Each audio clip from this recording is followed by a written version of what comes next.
दोस्तों, इस पूरे ब्रह्मांड को अगर हम ध्यान से देखें तो हमें हर जगह एक अद्भुत व्यवस्था दिखाई देती है। सूरज का समय पर उगना, पृथ्वी का लगातार घूमना, ऋतुओं का बदलना, प्रकृति का संतुलन, मानव शरीर का कार्य करना, यह सब एक ऑर्डर यानी व्यवस्था का हिस्सा है। लेकिन उसी संसार में युद्ध, विनाश, दुहक भय, मानसिक तनाव और अराजकता भी मौजूद है, जिसे हम डिसऑर्डर कहते हैं। और सबसे बड़ा प्रश्न यही है कि आखिर यह संसार केवल व्यवस्था पर क्यों नहीं चलता? अव्यवस्था की आवश्यकता क्या है?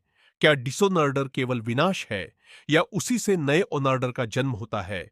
क्या प्रकृति, विज्ञान और आध्यात्मिकता के पीछे कोई ऐसा नियम छिपा है जो इन दोनों शक्तियों को एक साथ बांध कर रखता है? और क्या मनुष्य का जीवन भी इसी संघर्ष और संतुलन पर आधारित है? आज के इस वीडियो में हम ऑर्डर और डिसऑर्डर के इसी गहरे रहस्य को समझने की कोशिश करेंगे, जहां विज्ञान, प्रकृति, इतिहास, मनोविज्ञान और अध्यात्म एक ही बिंदु पर आकर जुड़ते हुए दिखाई देते हैं। जब हम ऑनर्डर और डिसऑनर्डर की बात करते हैं, तो वास्तव में हम केवल व्यवस्था और अव्यवस्था की साधारण चर्चा नहीं कर रहे होते, बल्कि हम पूरे अस्तित्व, जीवन, प्रकृति, ब्रह्मांड, मनुष्य की मानसिकता, समाज, विज्ञान और आध्यात्मिकता के सबसे गहरे सिद्धांत को समझने का प्रयास कर रहे होते हैं। क्योंकि यदि कोई व्यक्ति संसार को केवल ऊपर से देखता है, तो उसे सब कुछ अलग-अलग घटनाओं का समूह लगता है। लेकिन जब वही व्यक्ति गहराई से विचार करता है, तब उसे समझ आने लगता है कि संसार में होने वाली हर घटना के पीछे एक पैटर्न, एक नियम, एक व्यवस्था और साथ ही उस व्यवस्था को तोड़ने वाली एक शक्ति भी कार्य कर रही है। और इन्हीं दोनों शक्तियों के बीच का संघर्ष तथा संतुलन पूरे जीवन को चलाता है। उदाहरण के लिए, यदि हम सबसे पहले प्रकृति को देखें, तो हमें तुरंत ये दिखाई देता है कि प्रकृति में एक अद्भुत ऑर्डर मौजूद है। सूर्य हर दिन एक निश्चित समय पर उगता और डूबता है। पृथ्वी अपनी धुरी पर घूमती है। ग्रह अपने अपने मार्ग पर चलते हैं। ऋतुएं बदलती है, वर्षा होती है, पेड़ बढ़ते हैं, बीज अंकुरित होकर विशाल वृक्ष बनते हैं। मानव शरीर के भीतर हृदय लगातार धड़कता रहता है। फेफड़े सांस लेते रहते हैं। रक्त शरीर में घूमता रहता है। मस्तिष्क अरबों न्यूरॉन्स के माध्यम से विचारों का निर्माण करता है। और यह सब इतनी सटीकता और संतुलन से होता है कि इसे देखकर ऐसा लगता है मानो पूरा ब्रह्मांड किसी महान बुद्धि द्वारा संचालित हो रहा हो। क्योंकि यदि इस व्यवस्था में थोड़ा सा भी असंतुलन आ जाए, तो जीवन संभव नहीं रहेगा। उदाहरण के लिए, यदि पृथ्वी सूर्य से थोड़ी अधिक दूर या पास होती, तो जीवन समाप्त हो सकता था। यदि शरीर का तापमान थोड़ा अधिक बदल जाए, तो मनुष्य जीवित नहीं रह सकता। इसका अर्थ यह है कि जीवन का अस्तित्व ऑर्डर पर आधारित है। लेकिन यही संपूर्ण सत्य नहीं है, क्योंकि यदि संसार में केवल ऑर्डर ही होता, तो जीवन पूरी तरह स्थिर और जड़ हो जाता।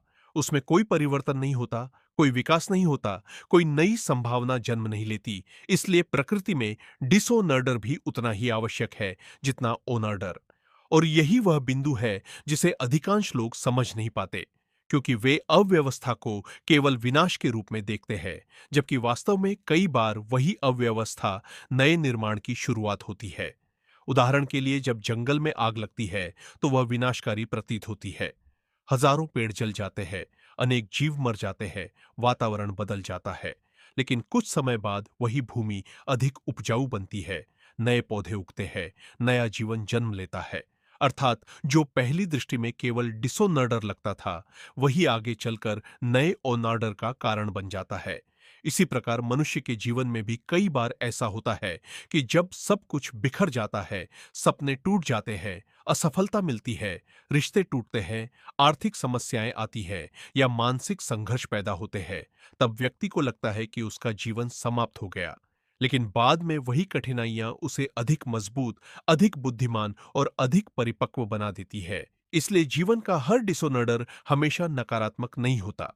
कई बार वह व्यक्ति के भीतर छिपी हुई क्षमता को बाहर लाने का माध्यम बनता है। विज्ञान भी इस सिद्धांत को स्वीकार करता है। और विज्ञान में एंट्रोपी का सिद्धांत कहता है कि हर प्रणाली समय के साथ अव्यवस्था की ओर बढ़ती है। अर्थात हर चीज धीरे धीरे टूटती, बिखरती और असंगठित होती जाती है। लेकिन इसी संसार में जीवन लगातार व्यवस्था बनाने का प्रयास भी करता है। उदाहरण के लिए मनुष्य घर बनाता है, समाज बनाता है, कानून बनाता है, शिक्षा प्रणाली बनाता है, तकनीक विकसित करता है, क्योंकि मनुष्य स्वभाव से ऑर्डर चाहता है। उसे सुरक्षा, स्थिरता और नियंत्रण की आवश्यकता होती है। लेकिन समस्या तब उत्पन्न होती है जब मनुष्य यह मानने लगता है कि वह संपूर्ण नियंत्रण प्राप्त कर सकता है, क्योंकि वास्तविकता यह है कि संसार में पूर्ण ऑर्डर कभी संभव नहीं है। हमेशा कुछ न कुछ अनिश्चितता, परिवर्तन और अव्यवस्था बनी रहेगी। और शायद यही कारण है कि जीवन जीवित और गतिशील बना रहता है। यदि सब कुछ पूरी तरह स्थिर हो जाए तो जीवन समाप्त हो जाएगा। इसी प्रकार समाज में भी ऑर्डर और डिसऑर्डर दोनों आवश्यक है, क्योंकि यदि समाज में कोई नियम न हो तो अराजकता फैल जाएगी, अपराध बढ़ेंगे, लोग एक दूसरे को नुकसान पहुंचाएंगे और सभ्यता नष्ट हो जाएगी। लेकिन यदि नियम इतने कठोर हो जाए कि व्यक्ति की स्वतंत्रता समाप्त हो जाए तो विकास रुक जाएगा, रचनात्मकता मर जाएगी और समाज एक मशीन बनकर रह जाएगा।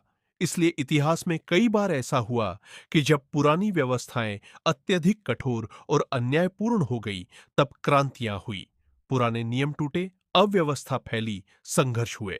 लेकिन उसी संघर्ष से नया समाज और नई व्यवस्था जन्मी।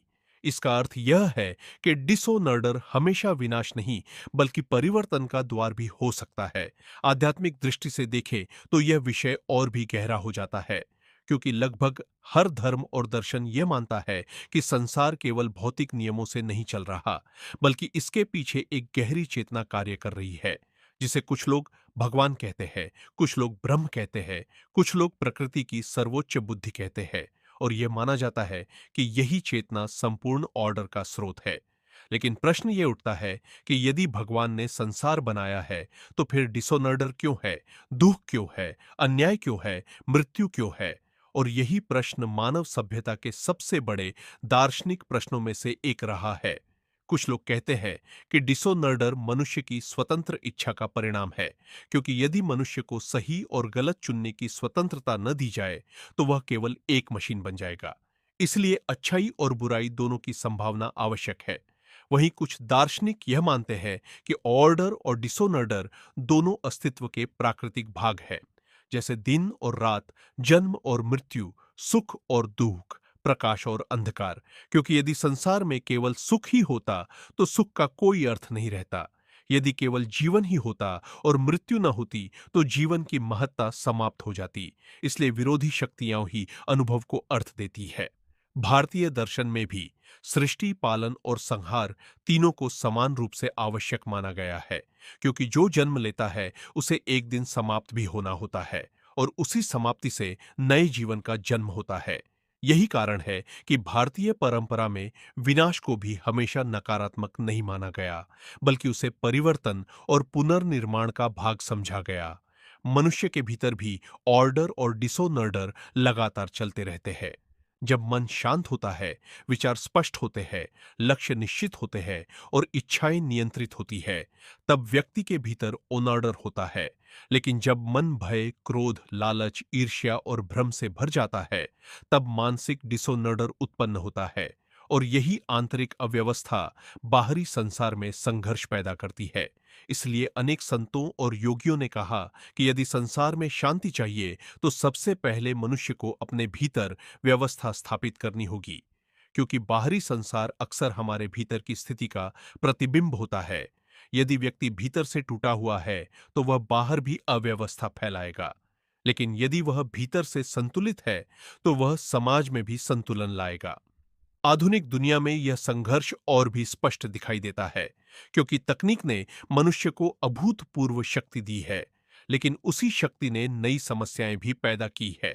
इंटरनेट ने पूरी दुनिया को जोड़ा, लेकिन साथ ही गलत सूचना, मानसिक तनाव और सामाजिक विभाजन भी बढ़ाया। विज्ञान ने जीवन को आसान बनाया, लेकिन साथ ही पर्यावरणीय संकट भी उत्पन्न किया। इसका अर्थ यह है कि हर नया ऑर्डर अपने साथ नया डिसऑर्डर भी लाता है, और शायद यही ब्रह्मांड का नियम है कि पूर्ण स्थिरता कभी नहीं होती। सब कुछ लगातार बदल रहा है, टूट रहा है, बन रहा है, विकसित हो रहा है। इसलिए बुद्धिमत्ता इस बात में नहीं है कि मनुष्य पूरी तरह डिसऑर्डर को समाप्त कर दे, क्योंकि यह संभव नहीं है, बल्कि बुद्धिमत्ता इस बात में है कि वह ऑनर्डर और डिसऑनर्डर दोनों के बीच संतुलन बनाना सीखे। क्योंकि अत्यधिक ऑनर्डर मनुष्य को कठोर और यांत्रिक बना देता है, जबकि अत्यधिक डिसऑनर्डर उसे अस्थिर और विनाशकारी बना देता है। इसलिए जीवन का वास्तविक सौंदर्य इसी संतुलन में है, जहां अनुशासन भी हो और स्वतंत्रता भी, नियम भी हो और रचनात्मकता भी, स्थिरता भी हो और परिवर्तन की क्षमता भी।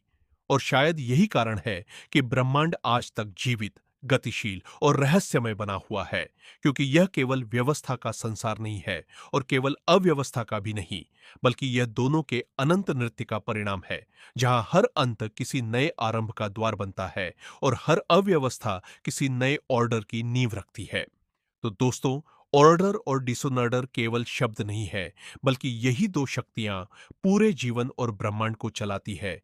क्योंकि जहां व्यवस्था हमें स्थिरता, सुरक्षा और निर्माण देती है, वहीं अव्यवस्था हमें परिवर्तन, विकास और नई शुरुआत का अवसर देती है। और शायद यही कारण है कि प्रकृति, इतिहास और मानव जीवन कभी पूरी तरह शांत भी नहीं रहते और पूरी तरह अराजक भी नहीं होते, बल्कि दोनों के बीच लगातार संतुलन बनता रहता है। इसलिए जीवन में जब सब कुछ बिखरता हुआ दिखाई दे, तब हमेशा यह याद रखना चाहिए कि कई बार वही डिसऑर्डर किसी नए ऑर्डर की शुरुआत होता है। और शायद यही इस ब्रह्मांड का सबसे बड़ा नियम है कि हर अंत अपने भीतर एक नई शुरुआत को छिपा कर रखता है। अगर आपको यह वीडियो पसंद आया हो, तो इसे लाइक करें, चैनल को सब्सक्राइब करें और कमेंट में जरूर बताइए कि आप ऑनर्डर और डिसऑनर्डर को किस तरह समझते हैं।